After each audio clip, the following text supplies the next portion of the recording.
Okay, go ahead, Callan. Yeah, thank you, David. I just want to welcome everyone to this final talk on the Eightfold Path and share our sincere thanks for your attendance over the last few weeks. And I'm really glad that we've been able to introduce everyone to freedom of mind. We're really excited to keep you updated with everything we have planned in the next few weeks and months. On that front, I do have something exciting to share, which is that we will be planning a series of online retreats with Delson coming this fall. And we'll share all the details with you through the Dhamma Sukha mailing list for those that are interested in participating. And also we'll have more information available on our website, which is going to be launching in the very near future. So please stay tuned. If you feel moved to support freedom of mind, we will have lots of convenient ways to do so on our website once it's launched. But for now, please feel free to visit the Dhamma Sukha donations page, where you can also support Delson directly. And we just want to thank you all for coming again to these talks. And we look forward to seeing you at the next and final bonus one on forgiveness next weekend. Okay, so Delson, if I can locate you on the screen. All right, we're going to spotlight you. Okay. All righty, take it away. Okay, so today we're going to be doing right collectedness, or what's known as samadi in Pali. But what does samadi mean? Remember, the word sama means proper or right or harmonious or effective, however you want to put it. And what it's saying is it is samadhi which is proper. Proper why? Because it's leading to Nibana. So when you look at the progression that we've gone through in the last few weeks, we started with right view, which is the basic, fundamental, mundane right view. That is the understanding of karma, the understanding of generosity and giving, and what is sacrificed, what is offered, and so on. And then we go into right intention, which is all about letting go, relinquishing, experiencing the lack of ill will, the lack of any kind of cruelty. So that allows us to have right speech, right action, right livelihood. And then finally, we went into right mindfulness, which is dependent upon right effort. So right effort is essentially the 6 R's, as you guys know. So that leads you into mindfulness. And yet last week, I told you about mindfulness as being, or rather remembering to observe how mind's attention moves from one object to the other. So mindfulness then naturally leads to right samadhi, or right collectedness. So this word samadhi, it's a word that's used in different kinds of traditions. We see it in Buddhism, we see it in Hinduism, we see it in Jainism, and they all have different ways of interpreting it. But the commonality about samadhi is that it is essentially 2 words, or a contraction of 2 words. Sama, or some. Now, that depends on how you interpret it. Sama means to be balanced, or to be harmonious, or to be even. And dhi is the short form for buddhi, which is our intellect, which is our mind. So samadhi is all about having a mind that is even, that is equal to all things. Or some. Some means to gather. Yeah, S-A-M. To gather, to collect. And therefore, we say right collectedness.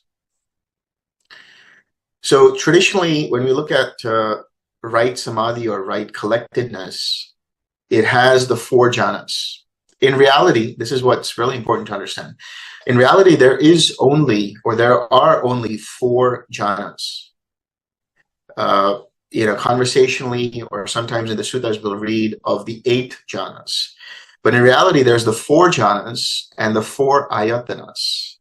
The 4 jhanas are the rupa jhanas, as we understand, the form attainments, or the form levels of understanding. And then the ayatanas are essentially experiences that are within the scope of the fourth jhana. So that would be infinite space, infinite consciousness, nothingness, neither perception nor non-perception. So the word jhana actually comes from the Sanskrit dhyana. And dhyana means to study, to look, to understand. So jhana in Pali is essentially levels of understanding. There are also levels of cessation. Why? Because they cease coarse mental activity in the beginning and subtler mental waves or disturbances until you come to a point where you have the total cessation of all perception, feeling, and consciousness, as a result of which, or from where, they can arise, so to speak, Nibana. Now, in the commentaries, it's also said that jhana can come from the word jayati, which is to burn up.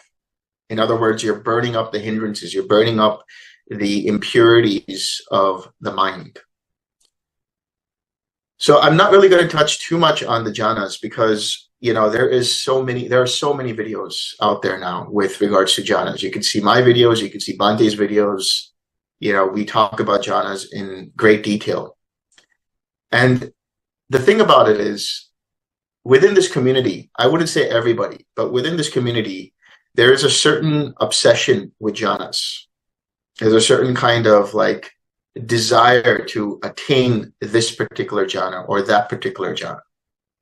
But, if you see David's background, you can't see it now, but his background is the path to Nibana. So this is all about Nibana. It's a Nibana practice. It's not a jhana practice, right? And so if you want to experience right samadi, right meditation, right collectedness, you need to fulfill the preceding factors. You need to first have right view. You need to have right intention. You need to exercise right speech, right action, have right livelihood.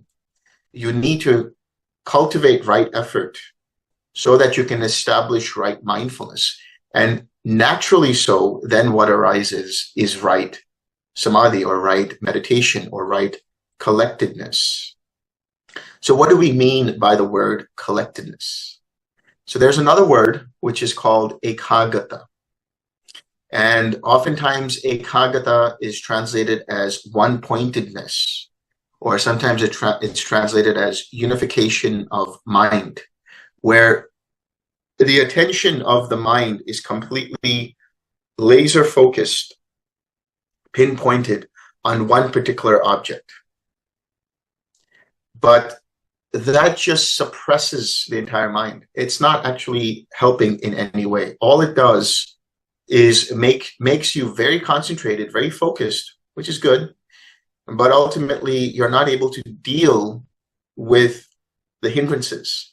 This practice is all about dealing with our shadows, dealing with our hindrances, dealing with whatever arises that is causing us suffering, so that we can accept them, we can learn from them, and we can let them go. But in this practice where you're one-pointed, all you're doing is you're suppressing everything. And when you suppress something, it will come back with full force, and you won't know how to deal with them. This is why right effort and right mindfulness is required. So collectedness is actually the unified mind. The unified mind means, or the unified mindset means that it's a collection of thoughts that are similar, coming together towards an object, or coming together around an object. One of the analogies that I like to use is the idea that, we can say that the object of meditation is a planet. And our attention is the satellite dish, or the satellite rather, that orbits around the planet. Now, if you're too close to the planet, if your attention is too one-pointed towards the object, what happens?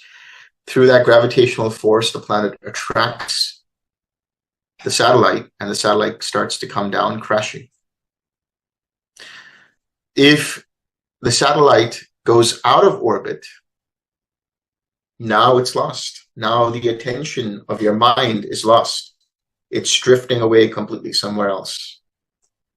So in order to balance the attention, to keep your mind's attention orbiting in the right way, you need right effort. You need the 6 R's. When you have the 6 R's, you're able to see, is my attention becoming too one-pointed? Am I trying too hard? And if you are, you recognize that, you release your attention from it, you relax any tightness and tension in mind and body, come back to the smile, return back to the object, and just observe. I've often said, if I wanted to save time on all of these Dhamma talks, I would just say 6R and observe, or let go and observe. Because that is what leads you to samadhi. Letting go is right effort. Observing is mindfulness, which leads you to collectedness. So when your mind's attention starts to come into orbit around the object, starts to be aware of the object, and has enough spacious awareness, has enough open awareness, so that if a hindrance arises, even before it completely captivates your attention, your mindfulness is so sharp there because of the open awareness that it can notice it and just let it go, just let it drift away. But if you become so focused and you just look so closely at that particular object, then you're not able to notice what's going on around you. So it is a balanced effort to make sure that your attention remains on the object, but doesn't become obsessed by the object. Now, I talked about the obsession with jhanas. This is, I was talking to Calvin about this, and we were actually discussing this, and he was mentioning, looking at this Twitter feed where people are saying, all I want to experience is jhana. I don't care about the insight. I don't care about the wisdom. All I want is jhana. Like it's some kind of drug that people are starting to get addicted to. Yeah. I mean, there are retreats out there where people focus completely on jhana, but you're not getting any wisdom from it. What's the point? Yes, it's enjoyable. Yes, it's pleasurable. All of the jhanas are pleasurable, but they are helping you to realize certain levels of understanding, how your mind works, how it processes. When you come into the jhanas, you start to come closer and closer to a mind that is unconditioned. In other words, you're taking the steps towards Nibana. The Buddha has talked about the mind. Luminous is the mind, monks. Luminous is the mind. But due to adventitious defilements, the mind is obscured. In other words, the natural state of the mind is to be pure. Our true nature, as it were, is ultimate happiness. When they started this organization, Freedom of Mind Organization, in the beginning, I gave all kinds of different names. And one of the names I suggested was ultimate happiness, because that is what Nibana is. It is the ultimate happiness. But some people weren't on board with it because they said, oh, it could be construed as we're selling drugs or something. We're just talking about pleasure, sensual pleasure, things like that. No. Ultimate happiness is unconditional happiness. When I was in South India late last year, I had gone to see one of my former teachers, and we were spending some time together. And he works in the film industry, and he invited me to go and meet with some people who were celebrities in the South Indian film industry. And they had heard about this practice, and they wanted to talk to me and understand what this is all about. So I talked to them, and the guy said, if you would just encapsulate everything in one statement, what would it be? What is this whole process about? What is the goal that we're talking about here? And I said, it is independent happiness. All kinds of happiness that we generally experience in this life are dependent upon circumstances, dependent upon people, dependent upon our sense experiences. But the ultimate happiness, the true happiness, the true nature of our minds is Nibana. It is the unconditioned, independent happiness, an ever-flowing source of happiness that doesn't require anything. It is that dimension that is uncreated, unmanifested, untainted, unformed, it's deathless, that dimension. And the way to access that is the Eightfold Path. That is it. The Buddha had said, this is the only way to Nibana, is the Eightfold Path. Because he understood during his time that people were doing all kinds of practices that led to different experiences. He himself tried out these different practices. He tried out going into nothingness. He tried out going into neither perception nor non-perception. He tried going into ascetic practices. He did so many different extreme ascetic practices. It will blow your mind. But in the end, he let go of those. And when his 5 companions in the holy life at that time saw that he had stopped being ascetic, they left him thinking he has given up the path. But he reminisced, or he went back into a time when he was young, a young boy with his father, and they had gone to the fields for the harvest festival. And he was sitting under a rose apple tree. And in thinking about that, there was a natural kind of joy that arose, a mental joy that arose. It was not a joy dependent upon seeing something, hearing something, tasting something, smelling something, feeling something with the skin. It was a mental kind of joy. And he thought, perhaps this is the way to true awakening. And so he sat under the Bodhi tree and he went through the 4 jhanas. And going through the 4 jhanas, he then went through what are known as the Tivija practices, the 3 vidya practices, the 3 knowledges. The 3 knowledges are the recollection of one's past lives, the seeing of the arising. Oh, there you go, jhana. We have jhana. There you go. There's the balloons. Anybody see that? I can see it. Anyway. So the second one is seeing the arising and passing away of beings according to their karma. So he had direct insight into the nature of karma. And then the third knowledge was full awakening, arahatship. Realizing now that this mind is free from the taints of desire, sensual desire, free from the taint of existential craving, free from the taint of ignorance.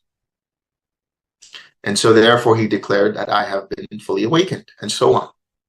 But he went through this process of the jhanas, the 4 jhanas, and then went through the triple knowledge, and then experienced Nibana. And then he understood dependent origination. He understood how this process of dependent origination works. This is what is important. The jhanas are stepping stones towards that wisdom. Indeed, it is samatha and vipassana yoked together. This is what TWIM stands for, TWIM. Tranquil is the samatha, the serenity. The wisdom and insight is the vipassana, the clarity, the the seeing with wisdom what is arising and passing away, and then other aspects of wisdom, seeing that this whole process is impersonal, that it doesn't belong to me. There is no I here. There is no me, mine, or myself. It is all just a process. And seeing that, the mind lets go and experiences the different conditions firsthand. It's like everything slows down, and the mind is able to capture the different frames of reality. You're able to see the zeros and ones of the matrix and then experience Nibana. Sometimes it happens the other way around. You let go completely, you have the experience of Nibana, and then when you come back up, you see the matrix for what it is. So my suggestion to all of you is not to be obsessed by jhanas. Just see them for what they are. They are impersonal, impermanent processes that arise from conditions. When the conditions are ripe, they will arise. What does that mean?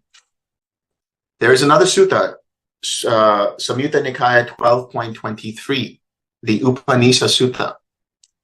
And that is basically transcendental dependent origination. It's called transcendental dependent origination, but really what it is the steps towards liberation of the mind.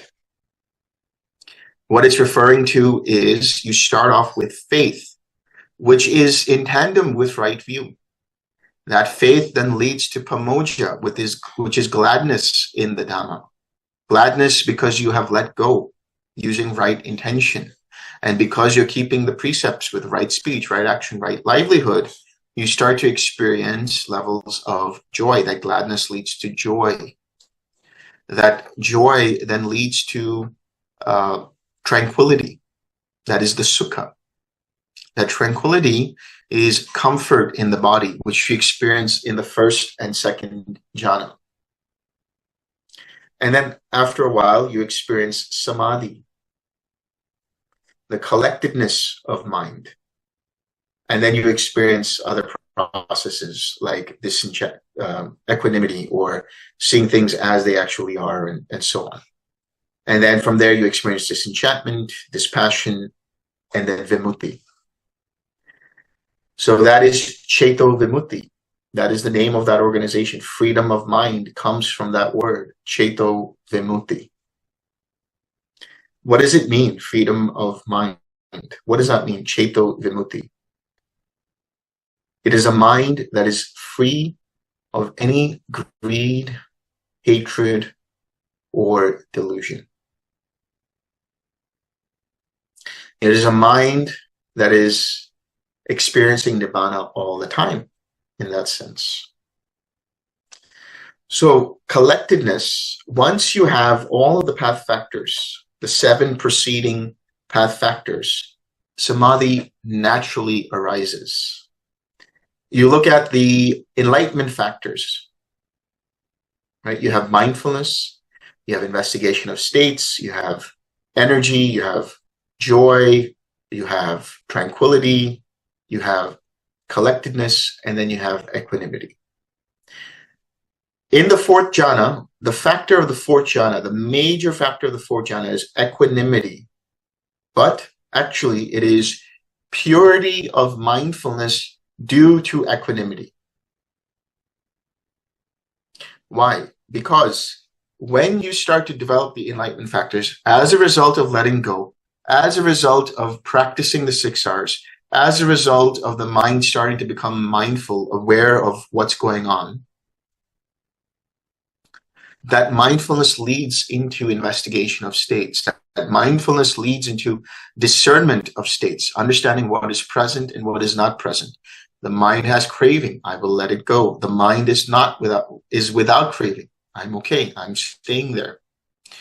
That investigation leads to the energy, the exercising of right effort, Do I need to let go of something, or am I okay? It balances out the energy. That naturally leads to the joy of the first and second jhana. That's called the piti. That's an emotional or mental kind of joy. This is why the Buddha talked about the many kinds of feeling in Majjhima Nikaya 59. And he talks about the pleasure, the pleasant feeling that is beyond just the sense basis, and that is jhanas. That is the piti of the first and second jhana. That joy then results in tranquility, a mind and body that is relaxed, a mind and body that is calm, as a result of which there is collectedness. And from that collectedness, there's equanimity. What is equanimity? Equanimity is another word for yata bhutta jnana dasanam, seeing or the knowledge and vision of things as they actually are. Seeing reality as it actually is. When the mind sees reality as it actually is, it has an experiential understanding through penetrative wisdom into the nature of all conditioned experience, which is that they are, that they are impermanent, that they are liable to cause suffering, and that they are impersonal. It's through that equanimity that you're able to see these things, or by seeing these things, your equanimity deepens. And then that equanimity informs the next arising of mindfulness. That mindfulness then informs the next arising of investigation of states. That investigation of states informs the next arising of energy, then the next arising of joy, then the next arising of tranquility, then the next arising of collectedness, and so on and so forth, until it becomes consolidated into the fourth jhana. Now, from this fourth jhana, all kinds of things can happen. You can do all kinds of things. You can direct the mind to the triple knowledge. You can direct the mind towards one of the triple knowledges. You can direct the mind towards the cultivation of different kinds of siddhis or powers. You can direct the mind towards the ayatanas. Direct the mind towards experiencing infinite space. Direct the mind towards then experiencing infinite consciousness. Experiencing nothingness, neither perception nor non-perception. Of course, this happens naturally, but for an advanced practitioner, they can direct their mind immediately, wherever it wants to go. Right now, I want to go into infinite space. There I am. I want to go into neither perception or non-perception. There I am. So this practice allows you to develop that skill. Why would you want to develop that skill? For bragging rights, so that you can show off to people and tell them, I can do this and I can do that. It's so that your mind becomes malleable, right? When your mind is malleable, it is free of any kind of constriction. It can go anywhere it pleases. It can do whatever it pleases, or under the direction of volition.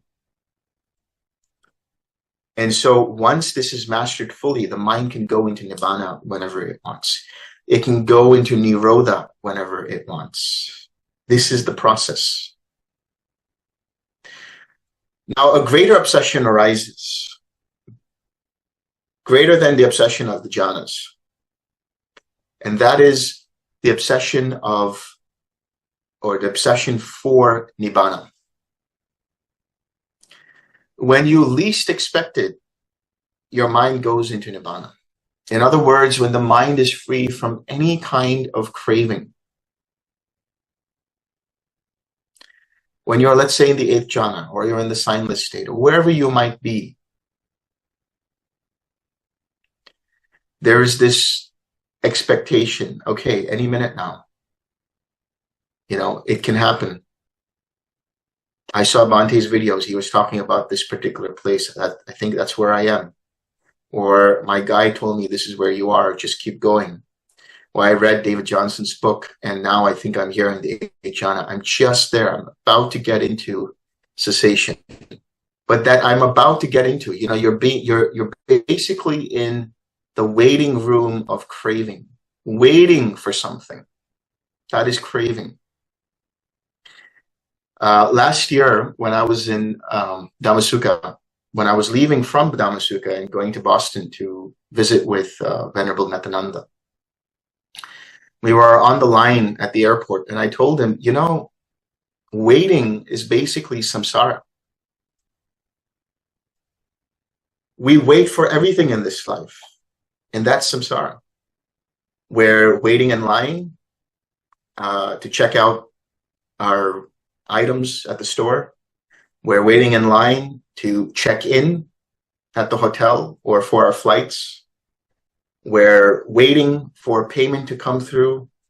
We're waiting, staring at the microwave for a minute for our food to heat up as it rotates. Just waiting constantly. And that has trained our mind, for better or worse, to always expect to be waiting. And in that process of waiting, we are anticipating, and that anticipation causes restlessness in the mind.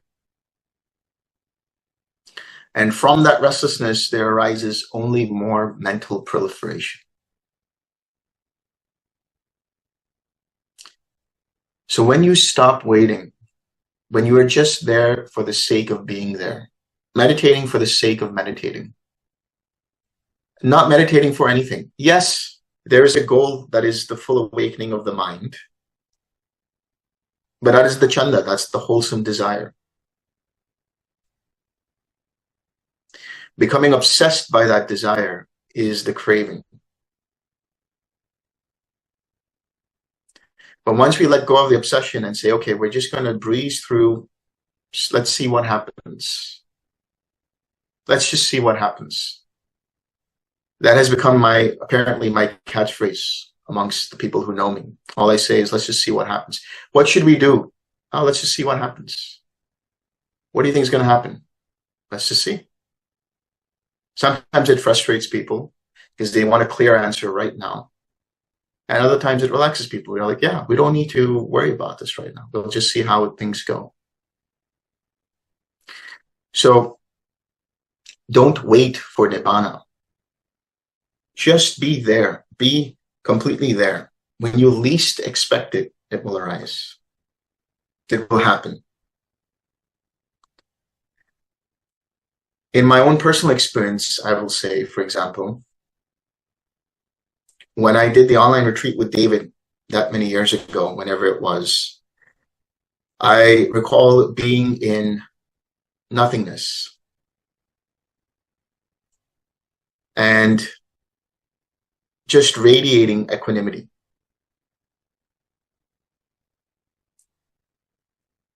And then all of a sudden, everything just stopped. I didn't know it stopped. I just came back up and, oh, something happened. And there was some stuff that arose and all these other things. And I wrote my report to David on the online retreat. And then he asked me a couple of questions. And then he said, oh, okay. And looks like he went for a swim. But the point being is that it can happen anywhere. It can happen from the first jhana onwards. It doesn't mean that you have to go sequentially from the first jhana to the second jhana to the third jhana, fourth, all the way up to the eighth. It can happen in any of the jhanas when you least expect it. Why? Because you're just there. You're right there. There's no anticipation. It's just, okay, this is where I am. This is what's going on. But guess what? The second time around, when I went through this process, I knew what to expect. And so I'm waiting for Nibana to happen again. I'm waiting for that process to unfold again. And I told David, I'm waiting. He's like, yeah, that's what happens. The second time around, the first time is easier because you have no idea what's going on. The second time around, much more difficult. So the information that you have through the TWIM community, through the experience of the jhanas, Bhante's explanations, my explanations, David's explanations, you know, all the other TWIM teachers who talk about jhanas. It's like a double-edged sword. We're giving you information. We've told you what you could see in your practice, what could happen on your journey to Nibana. And it's great because it's also there in the suttas. In Majjhima Nikaya 111, which is the one we usually read, there Sariputta goes through all of the jhanas, the 4 jhanas, and then the 4 ayatanas, and then experiences cessation, perception, feeling, and consciousness. And then from his seeing through wisdom, experiences Nibana, and then attains Arhatship. So all of the information that we're giving you is just to let you know the stepping stones. It's just to say this is where the map leads. This is what's happening. But what has invariably happened is that people become obsessed by the stepping stones of the map. So this is what I'm hammering into you guys, this point. Don't become obsessed by the process. Don't get caught up in the stepping stones. Don't even keep your eye on Nibana because you're going to be expecting it. You're going to be craving for it. Just be like an explorer, right? I mean, yes, there's all of these preconceived notions of what Nibana could be, what the jhanas could be like, what do I have to experience, what are the emotional tones, what are the mental experiences and all of that. But what happens there is then the mind starts to create it for you. So try to have that beginner's mind. When I saw Bhante for the first time, when I met him physically for the first time, it was in San Francisco at San Juan Bautista. And we had a great conversation. I think it was about 45 minutes, maybe an hour, between myself and David and Venerable Obasa.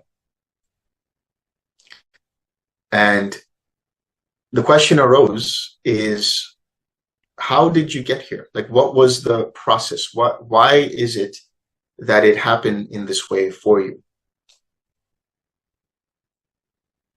And it's basically, what I said was, it's beginner's mind. I didn't have any expectations, didn't know what to expect. First of all, I think I was blessed with that level of ignorance, because when I watched Bhante's videos, I had no idea what Buddhism was about. I had no idea what the Dhamma was about. I had no idea what Bhante was talking about at all. I was just listening to the videos. Okay, this is cool, whatever, jhanas, this, that, whatever. Respectfully. But I was just listening to him and doing the practice. I wasn't like saying, oh, he's talking about this jhana, he's talking about relief, he's talking about the arising and passing away of this consciousness and all of it. That is so cool. That's amazing. I didn't have any of those thoughts. I was just listening without any expectations. Went back into my practice, practiced, had no preconceived notions, and then it just happened. Like I said, the second time around, it was more difficult. But once you get the hang of it and you realize, oh, mind is craving for Nibana. It's the greatest irony. The mind craves for Nibana. It craves for the cessation of craving. So how did I let go of that? Well, if you ever have a chance to read those reports, you will see what I said to David was, I decided to take a step back. My intuition told me to go into compassion and radiate compassion again. So I radiated compassion, went through infinite space, went through infinite consciousness, went back into nothingness, and then the mind was quiet, the mind was silent. It didn't have any waiting games going on. So that's the key for you guys. If you have this obsession over, I have to attain Nibana, know that there's restlessness in the mind, there's craving in the mind. So how do you deal with it? Take a step back, or take a couple of steps back. Go back to radiating compassion. No big deal. Because what this does is it starts to rebalance on its own the enlightenment factors. And when you rebalance the enlightenment factors, then the mind becomes quiet. That is the papasara chitta, the quiet mind that we speak of. That is the luminous mind. Free of any kind of adventitious defilements.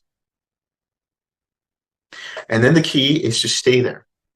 Just stay there. Just be there for as long as you can. Bhante would always tell his students, sit there and don't do anything. Just sit there for 3 hours. Just sit there. And there would be some students who would get up before that, and he would say, no, you have to sit longer. You have to just keep sitting. Because they were bored. That was the big word, the big B word that you never used in front of Bhante. Because boredom is another kind of craving. Boredom comes from this expectation. I want something to happen. Come on, nothing's going on. So the mind is just agitated. It's like, I need something to happen. And so what will it do? It'll start to create all kinds of scenarios, throw out all kinds of formations at you, all kinds of, oh, this might be a past life. I should go into this and look at what's going on here. Or, oh, that's an interesting idea. Maybe I should grasp that and look into this.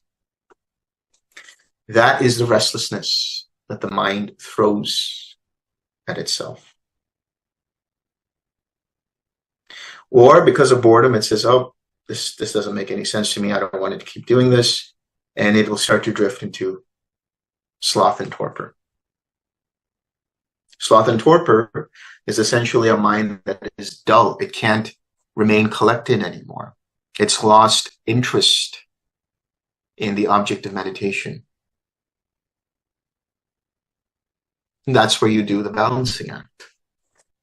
You have too much restlessness, go back a few steps. Cultivate equanimity again. Or just microdose on some tranquility. Relax a little bit. Just intend, okay, relax. And wait and see how that starts to transition into actually relaxing. If the mind has sloth and torpor, what do? A little bit of interest, a little bit more collectedness, a little bit more focus, a little bit more energy. Pay a little bit more attention, closer attention to what's going on. Don't have to do big steps, small, micro steps. And then they start to conjoin together to create that experience. So right samadhi, right collectedness is just another stepping stone towards what happens when you become fully awakened, which is you unlock some DLCs. For those of you who are in computer gaming or have an Xbox or whatever, you'll understand what I'm saying. But that's basically, you unlock bonus content. It's like, you've watched the movie now, you go back to the DVD and you look at some bonus footage or the making of, right? Some deleted scenes and things like that. That is the tenfold path. So now we've gone from the eightfold and we've added 2 more. That is samajnana and samavimukti. What is samajnana? Samajnana means right knowledge, right wisdom, right insight. What is that wisdom? What is that insight? What is that knowledge? The seeing of the links of dependent origination. The consolidation, the establishment of that wisdom that is unshakable, akupa, as it's known in Pali, unshakable. Once you have seen it, you cannot unsee it. Once you have known it, you cannot not know it. So this wisdom that arises is seeing into the nature of reality itself. And as a result of which your mind shifts. Now you see reality for what it is. It might happen in increments. That's why we have the levels of awakening and so on. But in the case of somebody who's fully awakened, that right wisdom is on all the time. They have established the understanding of dependent origination completely. They've seen dependent origination in all ways, in all time frames, forwards, backwards, forwards and backwards, inside out, upside down, sideways, in every conceivable framework. And you ask that mind, okay, explain to me dependent origination. Well, it'll ask you, how much time do you have? How deep do you want me to go into dependent origination? Right? You can spend one portion of one link and you can discuss it all day long because you understand it fully. Until you get there, yes, you have some understanding because now you see things as an impersonal process. So you've let go of the notion of a personal self. You realize that everything that arises and that the mind identifies with as a self is nothing more than an impersonal process.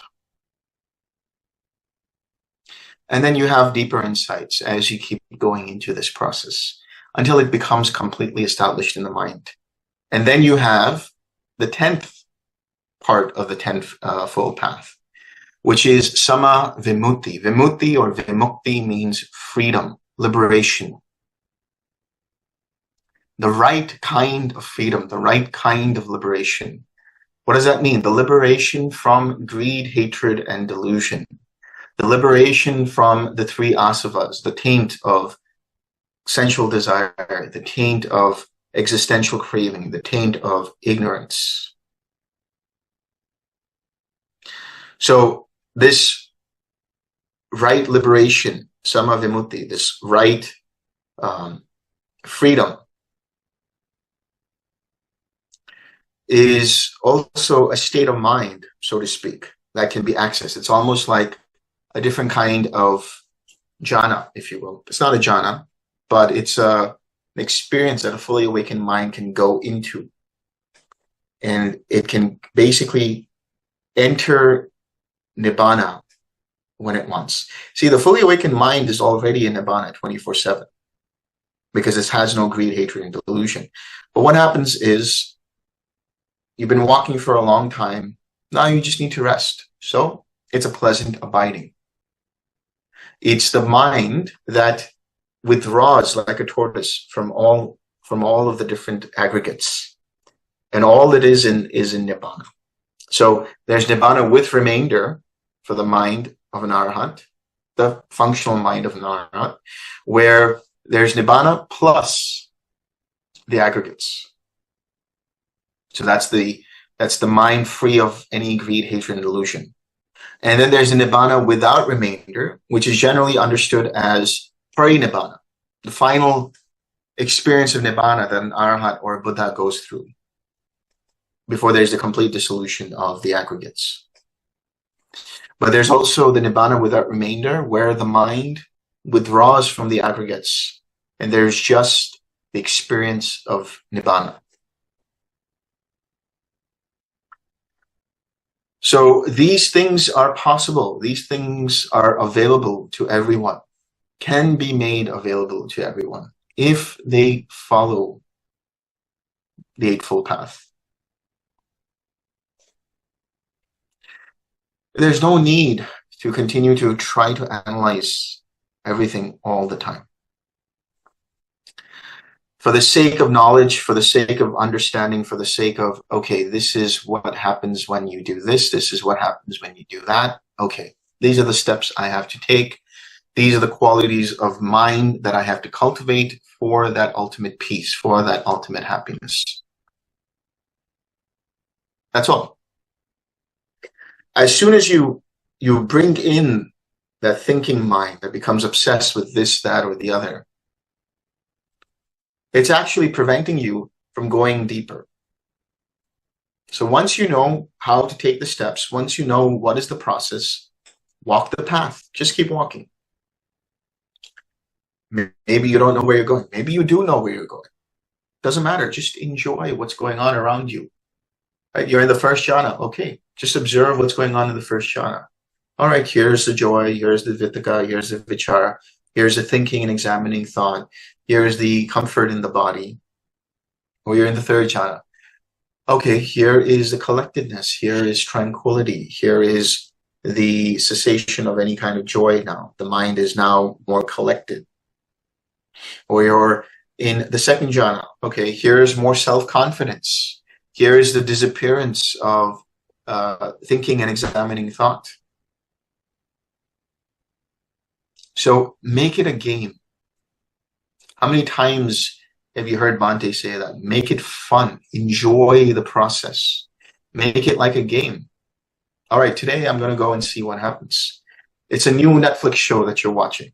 You don't know what's going to happen. Who knows what the next episode is going to show? You're just in it. You're immersed in it. In fact, one of the translations for samadhi is immersion. That's a good translation, actually, to immerse the mind into these levels of understanding. And then naturally, it will unfold. Naturally, it will progress towards deeper and deeper levels of understanding, towards deeper and deeper levels of cessation, until you get towards Nibana, whenever that happens. Why do you want to spoil the fun? I mean, would you watch a new Netflix show and watch the last episode and spoil the whole thing for you? Just go through it. Just observe what's going on. Have fun with it. Stop being so serious with it. Once you see this, once you have fun with it, once you realize that it's just all a game, then everything just falls into place. Everything becomes natural. This is why the Buddha has said, one who has faith, it is natural for them to go into pamoja. It is natural for them to go into joy. In other words, there is volition there, but there is no need to do anything. You just observe and allow things to happen. Allow things to happen. Stop getting in the way of yourselves. Just let the flow happen. And when you least expect it, Nibana will happen. So, yeah, it's good to study the books. It's good to study the suttas. It's good to study the videos. But once you know them, once you understand it, go back to your sitting. Go back to sit and just observe. Be like a scientist. You don't have to closely observe, but just understand, okay, this is what's happening. Cool. This is interesting. Keep going. Go back to Majjhima Nikaya 111 and what it says over there, what Sariputta does. He, having seen these states arisen, he understood that they had passed away. In other words, he's seeing the impermanent nature of all of these states. You don't need to perfect the experience of the jhanas. You just need to know, okay, this is what's going on. Keep going. Keep going, keep going, keep going. Keep letting go. Keep siksaring, keep siksaring, keep siksaring.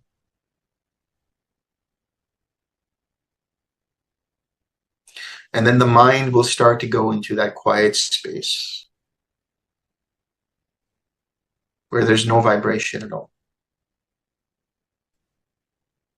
And then you might even see deeper things like the signless state and so on and so forth, because there are different layers that you can see depending upon your mindfulness. But in any case, when you get to that quiet mind, you now understand what it means to be free of all thought. The mind is constantly thinking about this, that, or the other. Even when you don't want it to, it's always going to look at this and think about that. It's going to go into a default mode network, which is thinking about the past or thinking about the future or thinking about me, mine, myself. But just imagine if you can bring that quiet mind into your everyday life. You can. It's absolutely possible. No thoughts at all. And if you can keep that going, you never know what can happen. All of a sudden, Nibana happens. It has happened where people are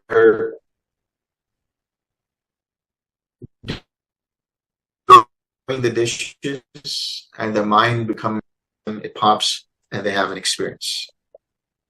It can happen while listening to a Dhamma talk. It can happen while contemplating. Not that you have to keep thinking about it, but just understanding the Dhamma and then letting go. So keep the practice up without any expectations. Just do things. Just do it. Right? That's what Nike says. Just do it. I think last summer, was it? We went to see Top Gun 2. That was a great movie. That was a lot of fun. And in that, the character that Tom Cruise plays, he's the mentor now. And he says to the younglings, don't think, just do. It's very similar to Master Yoda when he says, do or do not. There is no try. Why? Because when you start to think, when you start to try too hard, you trip yourself up. You stop that flow from going on. So stop thinking. Just allow things to happen. Allow things to be. You can apply this in daily life as well. There's so much more peace for you when you don't have to think about this, that, or the other. At least for the majority of time. I mean, yes, you have to analyze things. You have to write an email. You have to plan out things. You have to go to meetings. You have to do this, that, or the other. But you can make those fun as well. You can ask the board of freedom of mind. Sometimes I'm there. I'm not part of the board. I'm not a voter or anything. I just go there for fun. And I'm like the guy who, you know, I'm like the kid, like everybody else is like at the boardroom, at the board meeting, they're sitting around. And I'm like the toddler with the tricycle, just going around the table, you know, making jokes and just trying to have fun with everyone. It's a wonder how they get things done with me around. But everybody has fun. That's the main key.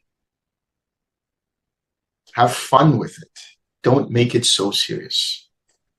That is my last word to you today. Any questions? All right, Delson, thank you. That's a great talk. I think you're in the zone. So we'll ask for some questions now.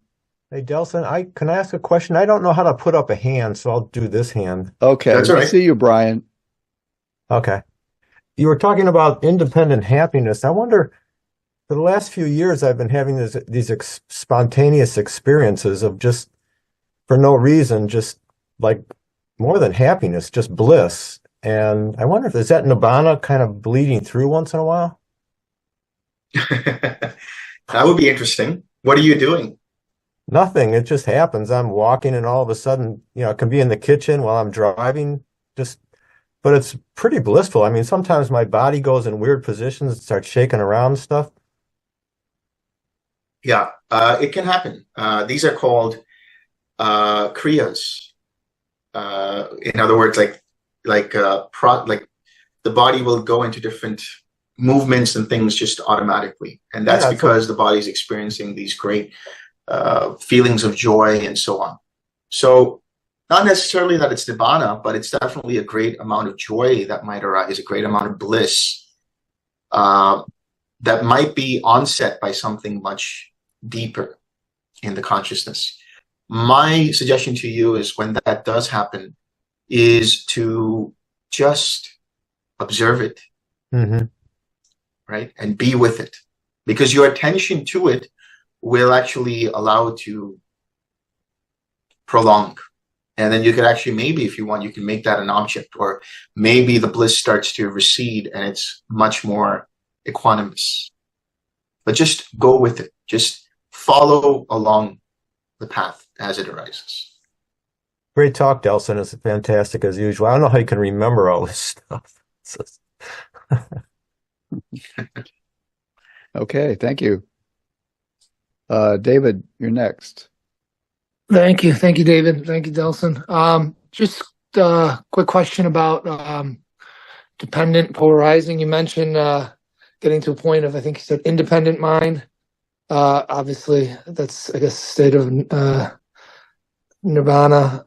But I don't want to get too philosophical or too in my head around this, and I understand the drive, the enlightenment drive for it. But just in principle, if we take seriously dependent co-arising, isn't everything dependent, so that there is never any state of sort of independent or non-origination? I mean, so samsara is nirvana, nirvana is samsara, maybe in the more Mahamudra tradition. I'm just, again, I don't want to get stuck in the philosophy behind it, but just as a practice, when I'm dropping into the wisdom of dependent co-arising, I can't seem to find a place to rest in that independence that you're talking about. So I'm sure, relax, let go. I get it.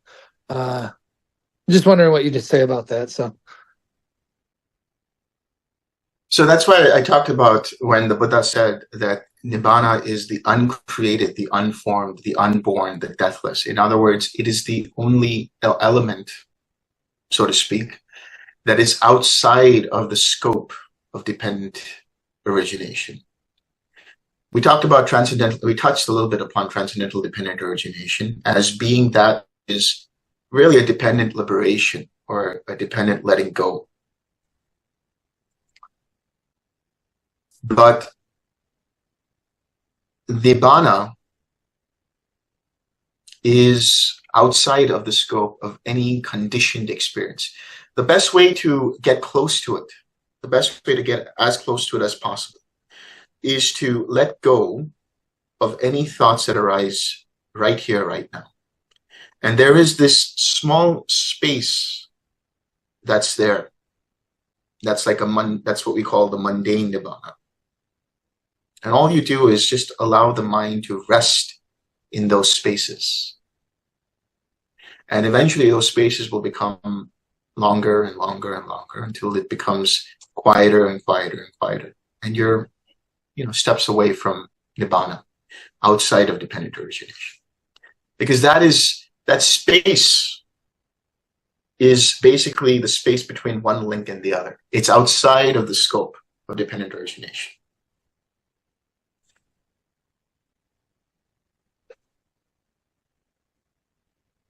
Okay. Actually, I have a question from last week from Ken. It's an interesting question. There's the mind, but there's also the brain. So how do they interact with each other? What is the difference? How do we look at that? So the brain is, sometimes you could call it, there's different words for it. There's the mano, there's the chitta, there's the chetana, there's all of these different words for it. But just to simplify, the brain is part of the rupa part of nama-rupa. In other words, it's a physical component. It's like the hard drive. And all of the things that happen in reference to the mind, because mind is made up of what? It's made up of contact, feeling, perception, intention, attention. So the brain is the hardware. And the components of mind, which are these faculties that allow these processes to happen, is the software. So when we talk about the chitta, for example, the chitta can be the mindset. Sometimes it's translated as heart. Sometimes it's translated as mind, whatever you want to call it. But it is what is functioning through the faculty of the brain itself. But that doesn't mean that the mind originates from the brain. It's just this facilitator. But the mind, you can't say the mind is just here. Or you can't just say the mind is just here at the heart. The mind pervades all. So the brain is just a facilitator. It's an organ. It's a physical organ. And the mind is, you can say, not exactly, but just for your understanding, the electrical currents that seep through the nervous system that then create an experience. And that creation of an experience is the mind itself. So all of samsara is in that sense mind-made. Mind is chief. Mind is the forerunner of all states, because it is that which creates the matrix. Mind is samsara. It is that which brings up all of the ones and zeros, interprets all of those ones and zeros into whatever the matrix wants to show you, or whatever the mind wants to see in the matrix. Okay. There's a question from the chat. I have been meditating closing eyes. I'm curious if it's possible to open the eyes and get into jhanas, and would you recommend it? It's definitely possible, but for beginners, I would often recommend that they close their eyes. As you start to get deeper and you get more advanced, people can just be walking in jhana. This is what's known as celestial walking. So definitely possible. Okay. But only Sachin? recommended for advanced practitioners. Yeah, go ahead. Sachin? Yes. Thank you, Delson. Thank you, David Johnson, Dhamma Sukha. Thank you, Freedom of Mind, for inspiring many people to walk in the path of happiness. Thanking you. Oh, very good. Thank you. Sadhu, sadhu, sadhu. Now, let's see, another question from the chat. Oh boy, reincarnation. I have a question regarding right view and reincarnation. If there is no self and no soul, what is it that reincarnates from one incarnation to the other? Can we call this the self? Could you please talk a little bit in simple words about anatta and shunyata? Sunyata. Okay. So nobody ever said that there is no self. In Buddhism, we call anatta as that which is not self. So reincarnation and rebirth are two different things. Reincarnation presupposes a illusory self that goes from lifetime to lifetime and accumulates karma and becomes beholden to that karma, and so on and so forth. Some call it the jivatma in Sanskrit, and so on. But rebirth is the arising and passing away of impersonal processes. And it is the mind in that moment that takes these impersonal processes and identifies as me, mine, or myself, and thus causes itself suffering. But if it sees it as just an experience and nothing more than an experience, then it realizes the emptiness of self. Not that there is no self, but that it is empty of any kind of permanent personal self. And that there is no pervasive identity in it. So it's not that something reincarnates or takes rebirth. It is processes that happen from moment to moment. Let's forget about lifetime to lifetime. Even from moment to moment, you as a person that you identify with are not the same person that you identified with 5 years ago, or a year ago, or 6 months ago, or 6 weeks ago, or 1 week ago, or 1 day ago. It keeps changing. And so what the Buddha is pointing out is that the 5 aggregates, all things that are conditioned, are not self, are to be taken as not self, are not to be taken personally. And he even went to that extent and he said that even Nibana is not self. Next question. Okay. All right, Boris? Hello, Delson. Thank you for this wonderful talk today. I have a very practical question today about what I would call pity that's out of control after a physical retreat. So, yeah, without going into details, basically you return back to your normal life, to your work life. And for several weeks onwards, you feel that your mind naturally wants to go to dissolution, and as a part of that, strong pity occurs.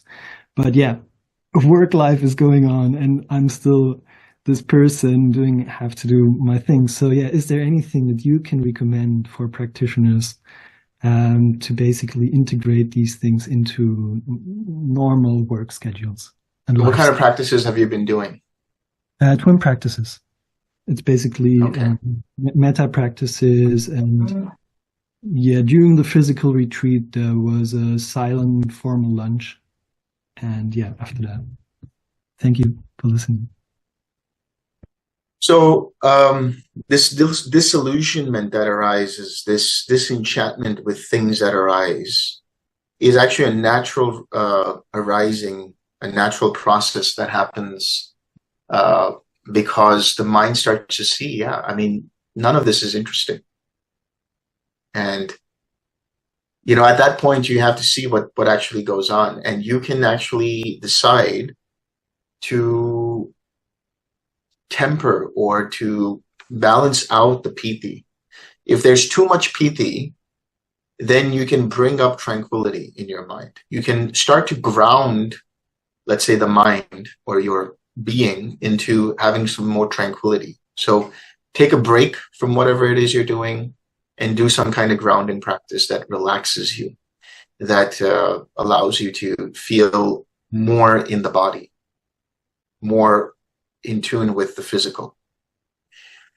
Not that you have to have any, you know, sensual desire and things like that. All it means is just start to become more present and aware of the moment and become more aware of just what's going on in the body right here. And as you do that, you start to temper that joy, because that joy can take you somewhere else. It can take you away from the present moment. And it has happened where people just are so invigorated and so enamored by that joy, they forget what they're doing. And it can be disconcerting for some people. So grounding practices really help. That could be any kind of practice that feels like you can come back to the awareness of your body. So going back to anapanasati, safe thing. Well, you could do that, but you could also just look at what's happening in the body. You could just observe, okay, this is what's going on in the body. You know, just, okay, there's tension in the body, I'm letting it go. There's this going on, I'm letting it go. Or try to bring that piti back into the body throughout, let it pervade throughout the body, you know, or try to locate where the metta is coming from, or where the compassion is coming from, or whatever it might be. Because I understand, you know, everybody here, or majority of everyone here, is in some kind of lay life. So while you're in the lay life, you have certain functions that you have to perform. And while you need to function, you can't just be completely out there all the time. So for that, the integrated approach is to, as simple as coming back to the smile. Again, the smile is something very physical. Yeah, so then the mind starts to consolidate around that. And as you start to consolidate around that, it starts to hone in on the present and the activities that are to be done in the present. Thank you so much. Okay. It looks like there's no questions up right now, but maybe Delson, you can elaborate on, I think you have a term for the jhanas that we're practicing, Arya jhana, and making a differentiation between the other guys. Yeah. So there is what I call Arya jhanas, or what is known as Arya jhanas, Arya. Arya means noble, because it's related to the Noble Eightfold Path. And then there's the un-Arya, not UN, it's AN. In the Pali, it means ignoble, or that which is not noble, because it doesn't follow the Eightfold Path. And what that means is there's the sama samadhi, which is the right collectedness, and there's the micha samadhi, which is the incorrect, so to speak, because it doesn't take you to Nibana. And these kinds of practices can be practices related to being very one-pointed, way too focused, way too laser-focused, and that can bring about all kinds of problems trying to integrate into this process. A lot of people experience, just this very spaced out feeling, or even worse, they can experience psychosis in the very most extreme cases. But in any case, this un-Arya jhana arises because right view is not present. The understanding of letting go is not present. It's just gathering up, building to essentially construct an experience. And so that's the constructed, conditioned experience. But rather, with the Arya jhanas, it arises, or it happens as a result of letting go. So it's a deconstructive process, the Arya jhanas. And they're called Arya because they follow the route of the Eightfold Path. They require the preceding factors of right view, right intention, right speech, right action, right livelihood, right effort, right mindfulness to take you to that Arya samadhi, or that Arya jhana. Okay, thank you. Apple Pie, you have got your hand raised.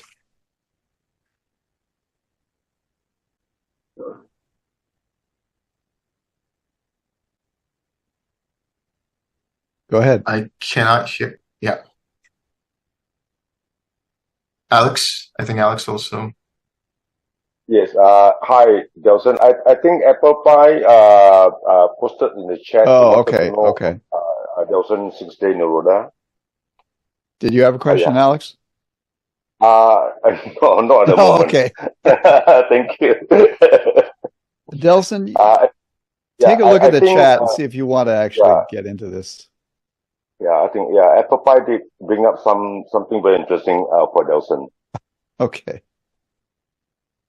Okay, I'm curious about your experience with the 6-day Nirodha Samapatti. After coming out of meditation, do you feel extra hungry? And did you notice any weight loss? Yeah, definitely. I mean, if you're not eating for 6 days, how are you going to feel? Definitely, I want some KFC, or something. Maybe a good piece of steak. But did I notice any weight loss? Yeah, for sure. For sure. So you recommend this for dieting, Nirodha? Well, I mean, not long term. Not long term. Yeah, no longer than 7 days, correct? This is the 7-day Nirodha diet. Good for mind and body. Please say something. Yeah. Yes, David, it's Abizar here. Yeah, Abizar, go ahead. Yes, Delson, thank you so much for the definition of anatta. What you have explained is so broad. I mean, it doesn't go with the concept of, or rather, not self is not a very good explanation of anatta. I feel like that. And the explanation that you gave really confirms it, that this is how it is. Like, even Nibana is supposed to be anatta. Right. Thank you so much, Delson. Thank you.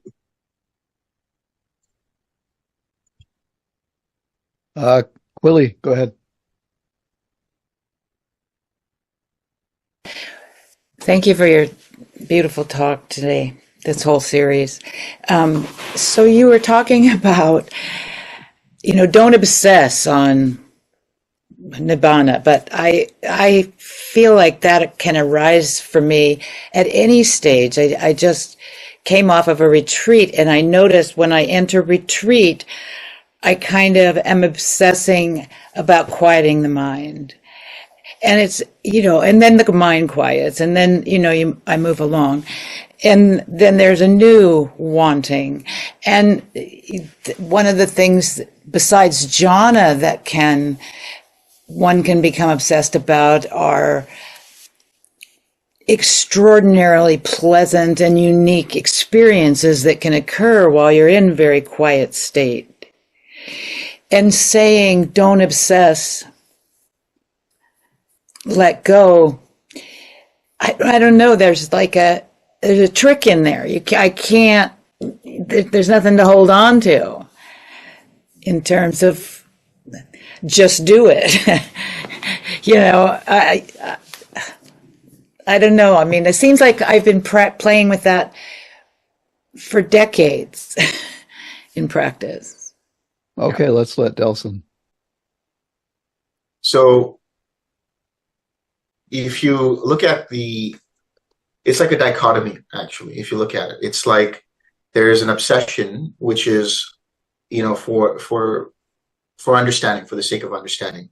It's the analytical part of the mind that wants to achieve something, that's obsessed by achieving something. And then there is that part of the brain, let's say it's a right brain activity, or that part of the mind that is more spacious and expansive, and there's a quality of awareness to it. So if you can bring more awareness to whatever is going on, your mind can just rest in that. It can use the awareness, or that empty awareness, as a vessel for your mind to just rest in. And that should be more than enough, instead of trying to want to do something. Every time you notice the mind wanting to achieve something, getting obsessed by something, if you in that moment just find that space and you try to stay in that, all of that stuff starts to melt away. When you were describing, so you're resting in fourth jhana, and the mind just wants to go to no empty consciousness, or no perception. So what is that wanting? What's directing that? It's actually the samvega. In Pali, it's called samvega, which is the realization that I don't want to suffer anymore, and I want something that is going to alleviate that suffering. I want relief. Yeah, that's a part of each one of those steps, isn't it? Thank you. Yeah, Alex, you've got your finger raised. Unmute, Alex. Oh, you need to unmute. Yeah. Nope. Still muted. Oh, sorry. Oh, there we go. Can you hear me? Can you hear me now? Yeah. Yes. Okay. Okay, great. Sometimes I do find during sitting, it's like everything just stops, just for a very brief moment. It's not intentional. It just comes naturally. Yeah. So, quite frankly, I no longer care about jhana. And I don't care whether I'm in jhana or which state of jhana I'm in. And my approach to sitting right now is I just sit. And I try not to bring this thought, this thinking, stuff like that along. I just sit. So, what do you have to say about that, Delson? Yeah. I mean, I would normally start off with Brahma Vihara. And my second sitting, I would normally do Vipassana, just Vipassana. Yeah. So I will always recommend for people to do some kind of action, like in terms of the mind, like just doing, Brahma Viharas, like radiating something, even if it's for a minute, even if it's for half a minute, whatever it is. But just try to keep that going until the mind automatically gets into that space. Now, once you're in that space, don't do anything. Easier said than done, Alex. Easier said than done, because the mind wants to tinker with this, that, or the other. But just know, just rest. Don't do anything. Okay. Thank you so much, Delson.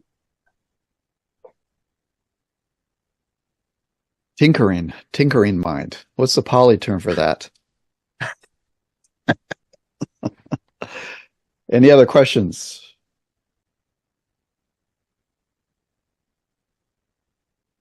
Oh, Yes. Elizabeth. Yes, thank you, Delson. Thank you, everyone. I have heard on occasion from other people that they've experienced this awakening experience, oneness with all things, and not uncommonly, they may be people who really don't meditate regularly. I'm wondering how that experience fits in, if at all, with the jhanas. Yeah, this is a experience of, different words for it. Cosmic consciousness. It's the non-dual state, or state in which the mind is, the Atman meets the Brahman. It's like a complete unity of everything, unification of everything. And generally speaking, you will experience this in at least one of the higher jhanas, starting from infinite space, especially from infinite space. Because what happens is, as you start to expand your awareness, that awareness seeps through basically everything in that space. And so the beginnings of infinite consciousness feel like that, which is, I am one with everything. And that starts to then break down a little bit as you start to get deeper into infinite consciousness, where you start to see the arising and passing away of consciousness. But that's where you would see it, in that map. Okay. All right, anything else? So maybe I think we'll, actually, we need to share some merit. Wait, Jordan has a question. Okay. Hi, Delson. Shoot. Wonderful talk. Thank you so much for diving into this subject again. I don't think it can be overstated, the value of the difference between just, right samadhi and all the other types. I have a particular student who insists on taking ambient from time to time and justifies that as I can't sleep and it levels me out. And it's a very tricky subject because I don't want to be in a position of prescribing or making a value judgment, because I'm not that person. I don't know what they need, but intuitively, I think there's another one who's doing some microdosing, and they have trouble in their meditations and settling. And I'm just thinking it's like might be connected to this, but I don't want to step into that water. And I'm wondering sort of what kind of guidance can I offer? Because I'm not sure that it's healthy. I'm pretty positive it's not healthy. Yeah. So, this is actually, as you said, very tricky because it helps them sleep. But you might want to ask them to see how it actually affects their meditation. And they might already know that it does have an effect on the meditation. A lot of different kinds of medications or microdosing and things like that have a very direct effect on the subtleties of consciousness, which is to say that it starts to dull out the ability to focus, and it defocuses the mind too much. That's why when you talk about the fifth precept of, not indulging in intoxicants, we have that broad sort of understanding that could include other things like psychedelics. I'm not saying that psychedelics are bad, but we know that there's a lot of bad trips that can happen from it. And, under the right circumstances, it can also be therapeutic under the supervision of somebody who is a doctor and understands these processes. But I've also seen that once people do this, that once they start to go down that path, it's difficult for them to meditate on their own.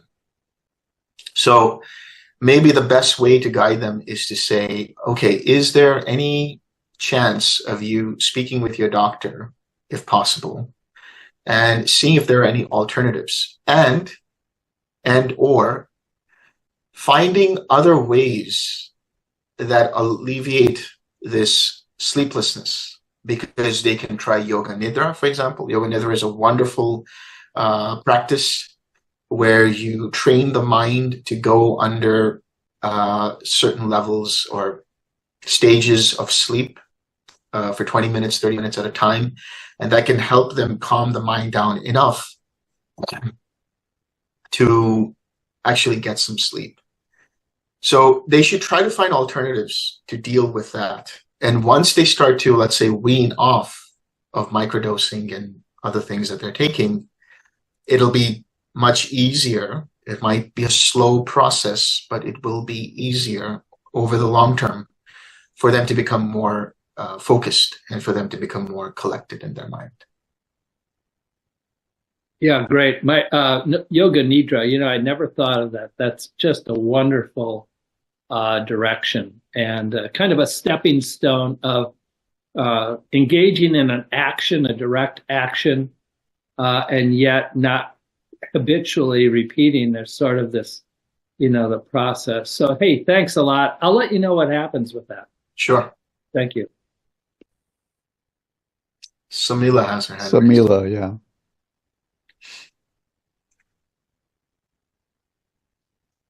Samila, where are you? Oh, is she there? I don't I think see she it. might have frozen. It looks like low bandwidth is being. Oh, no. Okay, we're back. But Oh, there we go.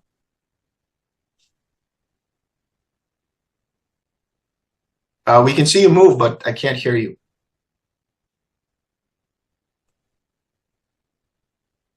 No, nothing yet.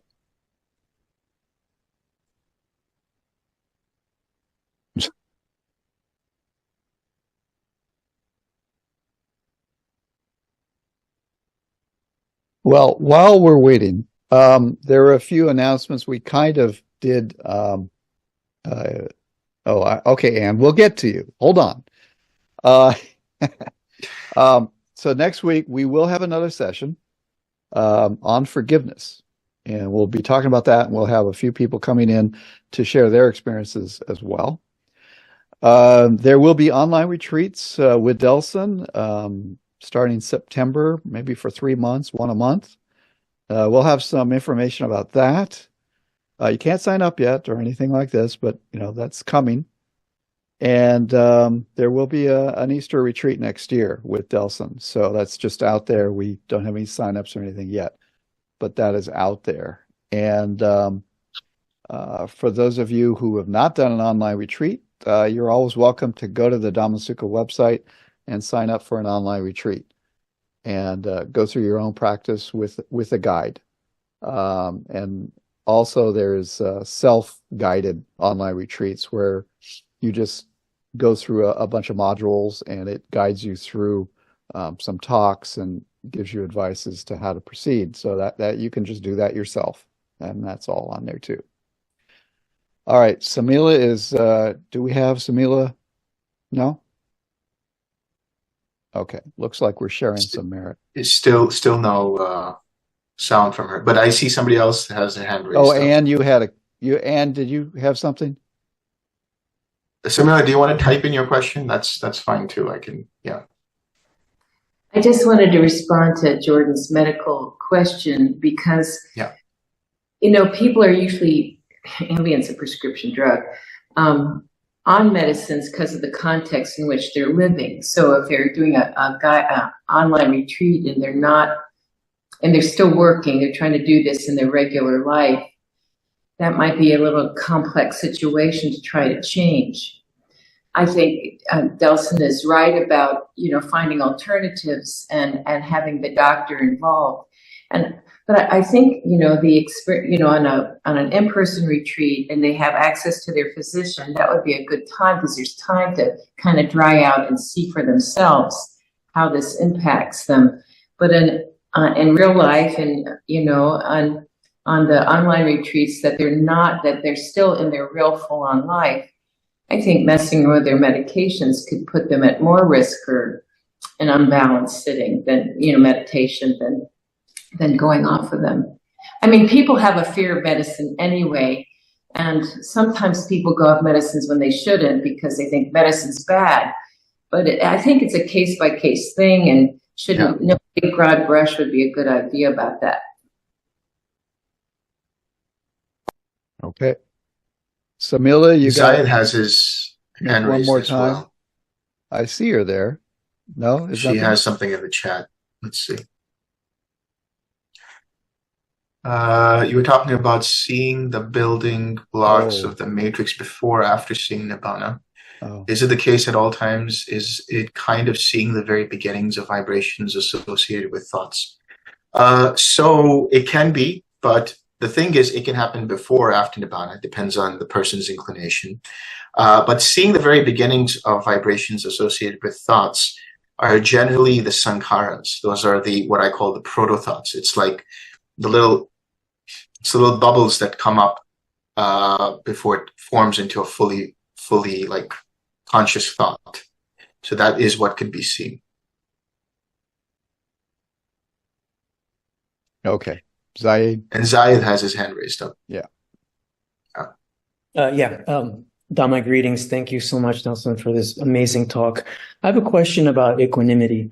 You mentioned that in equanimity, there's this experiential understanding of impermanence and about the cause of suffering and that it's an impersonal process. And you mentioned that basically the mind becomes free of constriction and it's kind of running under the guidance of volition. My question was, is this kind of volition also part of the impersonal process of Atta or something else? Yeah, it's like there is an intention that pervades through that whole process. Like the beginning intention is to let go. And there are repercussions, there's a momentum of that intention that is experienced as a natural process. So the letting go and then coming into that equanimity arose, let's say, due to the initial volition of letting go. But it's not independent of anything. It's still part of this whole process that we see as anatta.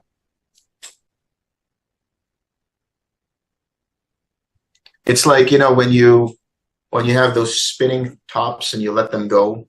So the first intention was to let them go, and then the momentum of that top, it keeps spinning, but it's spinning because of the other forces around it for a while at least. And those other forces there are the other preceding steps, let's say, prior to equanimity. So from the volition all the way to equanimity, there's all of these different steps or stages that happen naturally once you start letting go. I think I got it. Thank you.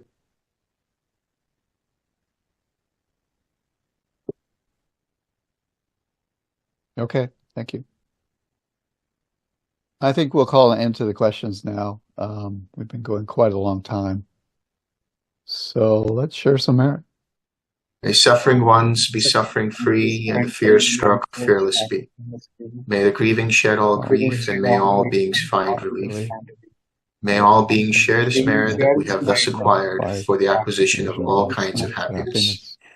May beings inhabiting space and earth, devas and nagas of mighty power, share this merit of ours. May they long protect the Buddha's dispensation. Thank